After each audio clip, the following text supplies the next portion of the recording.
নমস্কার বন্ধুরা, আমি শ্রাবন্তী বলছি। ঈশ্বরের কৃপায় আপনারা ভালো আছেন, সুস্থ আছেন, সুন্দর আছেন। একটা কথা বন্ধুরা আপনাদের সাথে শেয়ার করা হয়নি, তো আমি খুব তাড়াতাড়ি চলে গেছিলাম, খুব দেরি হয়ে গেছে। যাই হোক, আমি একজন হিন্দু পরিবারের মেয়ে, কিন্তু 2022-এ আমার জীবনে এমন একটা ঝড় উঠেছিল যার জন্য আমি বাড়ি থেকে এসে ভাড়া বাড়িতে থাকি।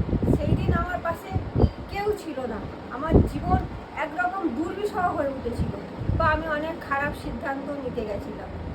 সেই সময় আমি জগতের অনেক ঈশ্বরের কাছে অনেক দরজা ঘুরেছি, কিন্তু কেউ আমাকে আসেনি আমার পাশে, আমার হাত ধরতে, আমার চোখে জল মুছে দিতে।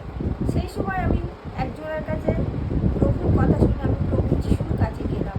প্রভু যিশুর চরণে আমি বললাম, প্রভু যিশু আমাকে সমস্ত বিপদ থেকে, সমস্ত কিছু থেকে আমাকে রক্ষা করেছে, বা আমার চোখের জল মুছিয়ে দিয়েছে।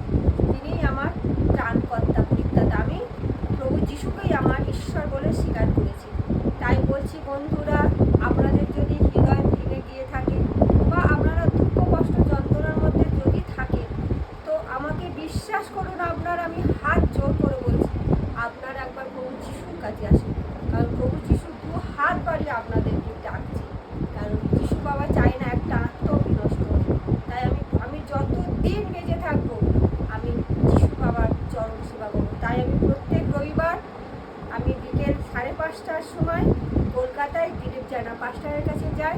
এটাই জানানোর কথা ছিল। আজও সেখানে গিয়েছিলাম, কিন্তু আমি যাওয়ার সময় আপনাদের সঙ্গে শেয়ার করে যেতাম, কিন্তু খুব দেরি হওয়ার জন্য আমি বলতে পারিনি। তা আপনারা এখনও সময় আছে, একবার প্রভু যিশুর কাছে আসুন। আপনাদের সমস্ত দুঃখ কষ্ট যন্ত্রণা যিশু বাবা দূর করে দেবেন। এইটুখানি আমার বলার ছিল। ঈশ্বরের আশীর্বাদে আপনারা ভালো থাকবেন, সুস্থ থাকবেন, আর আমাকে প্রচুর পরিমাণে লাইক, শেয়ার, সাবস্ক্রাইব করুন। আপনাদের একটা কমেন্টস বা সাবস্ক্রাইব আমাকে অনেক দূর যেতে সাহায্য করুন। আপনারা সবাই ভালো থাকবেন, ঠিক আছে? খুব সুন্দর বলেছি।